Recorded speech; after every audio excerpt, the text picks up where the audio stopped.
বিসমিল্লাহির রহমানির রহিম।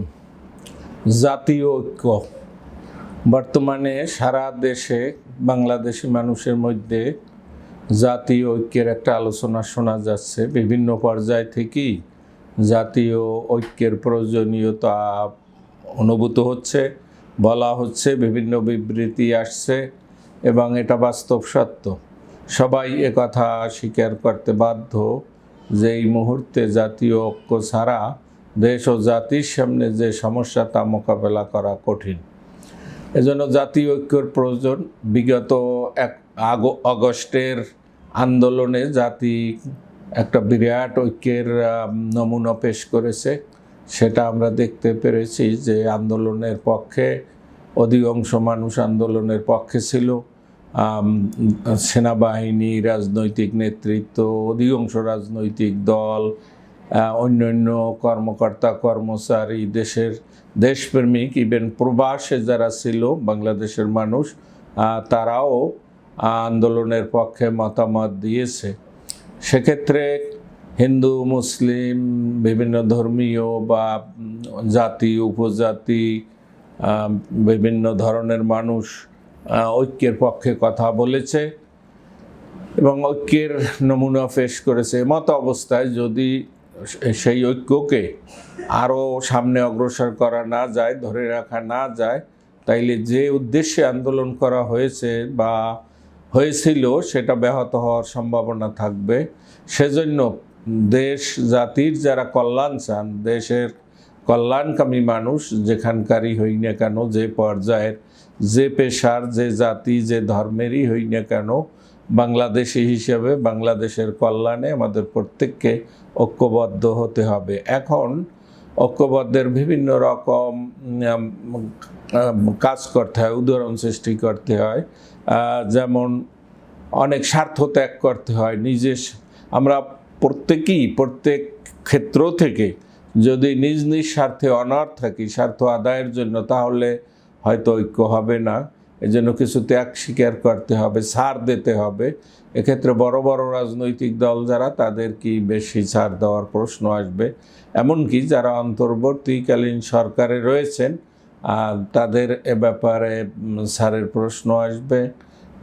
কারণ অতীতে বিভিন্ন সময় দেখা গেছে দেশের ইতিহাসে যারা একবার ক্ষমতায় আসীন হয়, খুব কম লোকই স্বেচ্ছায় বা খুশিতে ক্ষমতা ত্যাগ করার নজির খুব একটা নেই। সেজন্য এবার যারা অন্তর্বর্তী সরকারে রয়েছেন, বিশেষ করে মাননীয় প্রধান উপদেষ্টা, তিনি আসলেই জাতির দুর্যোগের সময় দুর্দিনে এদেশের হাল ধরেছেন, একথা সত্য।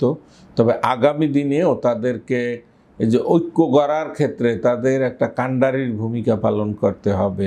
কারণ রাজনৈতিক দলগুলো নিজেদের ঐক্য নিজেদের গড়তে খুব কমই পারে। তো সেই জন্য তাই বর্তমান সরকার এবং সরকারের বিভিন্ন পর্যায়ে যারা উপদেষ্টা পরিষদ রয়েছেন, বিভিন্ন পর্যায়ের দায়িত্বশীল রয়েছেন, তাদেরকে এক্ষেত্রে সরলতা, দেশপ্রেমিকের পরিচয় দিতে হবে। অন্যদিকে বড় বড় দলগুলো, যেটা আমি বললাম, তারা যদি অনাড় থাকে, কেউ যদি মনে করে যে নির্বাচন হলে আমরা একারাই ক্ষমতায় যেতে পারবো, অন্য কারো দরকার হবে না, মেবি সেটা সত্য হতে পারে, সেটা সত্য। তারপরও বড় ভাই হিসেবে, যেমন আমাদের সমাজে, দেশে অনেক সময় ছোট ভাইদের ছাড় দিতে হয়, বিভিন্ন ক্ষেত্রে তাদেরকে সুযোগ দিতে হয়। আমি আশা করি বর্তমানে যারা বড় বড় রাজনৈতিক দল, তারা এদিকটা বিবেচনা করবে। ঐক্য যদি ব্যাহত হয়, তাহলে সুদূর প্রসারী প্রভাব জাতীয় জীবনে পড়বে এবং আমরা ব্যর্থ বলে পরিচয় হব। আগামী দিনে ন্যায় ও সত্যের পক্ষে কথা বলার লোক পাওয়া যাবে না। কারণ বিগত আন্দোলনে শত শত মানুষ তাদের জান প্রাণ দিয়েছে, আহত হয়েছে। এখনও প্রতিটা অঞ্চলে, প্রতিটা জেলায় অনেক মানুষ আহত হয়ে, কেউ চক্ষু হারিয়েছেন, কেউ পা হারিয়েছেন, কেউ হাত হারিয়েছেন, কেউ কণ্ঠনালী বন্ধ, কেউ ব্রেইনে আঘাত পেয়ে শয্যাশায়ী। এভাবে তাদের যে ত্যাগ, তারা যে উদ্দেশ্যে, তাদেরকে যারা অনুপ্রাণিত করেছে বিভিন্ন ছাত্র সংগঠন, রাজনৈতিক দল, তারা তাহলে ভবিষ্যতের জন্য এটার একটা নেগেটিভ নাসূচক প্রভাব পড়বে। ভবিষ্যতে আর অন্যায়ের বিরুদ্ধে, অসত্যর বিরুদ্ধে কেউ দাঁড়াতে চাবে না। সেই জন্য দেশ ও জাতির স্বার্থে ঐক্যবদ্ধ হয়ে আগামী দিনে যাতে এই আন্দোলনের উদ্দেশ্য সফল হয়, সেজন্য সবাইকে কাজ করতে হবে।